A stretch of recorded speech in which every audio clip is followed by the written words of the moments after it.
ভারত সরকার tourist visa বন্ধ করে দেয় দিনাজপুরের হিলি ইমিগ্রেশন চেকপোস্ট দিয়ে কমেছে পাসপোর্টধারী যাত্রী পারাপার। তবে হিলি স্থলবন্দর দিয়ে আমদানি রপ্তানি স্বাভাবিক রয়েছে।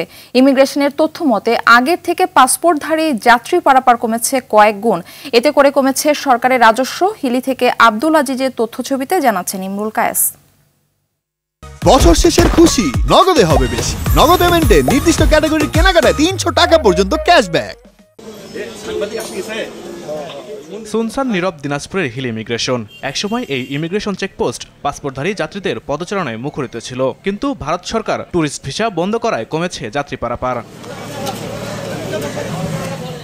ইমিগ্রেশন কর্তৃপক্ষ জানায়, কয়েক মাস আগেও হিলি ইমিগ্রেশন চেকপোস্ট দিয়ে 5 থেকে 600 যাত্রী পারাপার হতো, আর এখন 1 থেকে 150 জন। ভারত সরকার ভিসা দেয়া বন্ধ করায় ভোগান্তিতে পড়েছে রোগীসহ নানা পেশার মানুষ। কমেছে সরকারের রাজস্ব আয়। তবে আগের থাকা ভিসায় যাতায়াত করছে যাত্রীরা।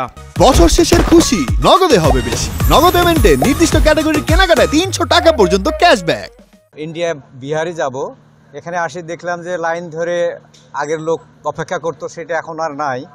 মোটামুটি লোক খুব কম, তাড়াতাড়ি কাজটা আমার সম্পন্ন হয়েছে। সারাদিনে 10টা ফাইল করতাম, এখন সারাদিনে একটাও করতে পারতেছি না এবং ফাইল উঠাতেও পারতেছি না, কোনো অনলাইনে ডেট দিতে পারতেছি না বর্তমানে।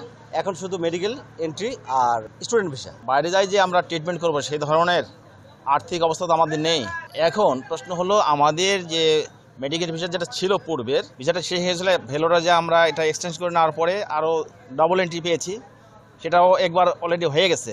এই যাওয়াটা যদি আমাদের বন্ধ করে দেয়, তাহলে ওই ক্ষেত্রে আমাদের ট্রিটমেন্ট করার তো অসুবিধা হবে 100%। আমাদের মাল্টিপল ভিসা হয়তো এই ডিসেম্বরের 22 তারিখ পর্যন্ত, কারো 21 তারিখ পর্যন্ত, কারো 18 তারিখ পর্যন্ত, এই ডিসেম্বরে শেষ হয়ে যাবে মাল্টিপল ভিসাগুলো যে কটা আছে। ভারতে প্রচুর প্রচুর প্রচুর লোক এরকম কান্দাকাটি করতেছে। আগে তো অনেক তো ব্যবসা ভালো হচ্ছে, এখন তো ব্যবসা খারাপ অনেক লোকজন যাতায়াত অনেক কম করে।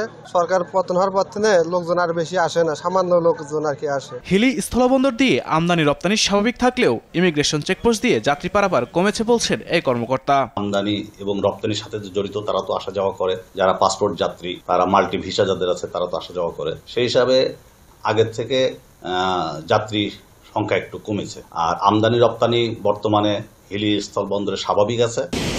ইমরুল কায়েস, RTV।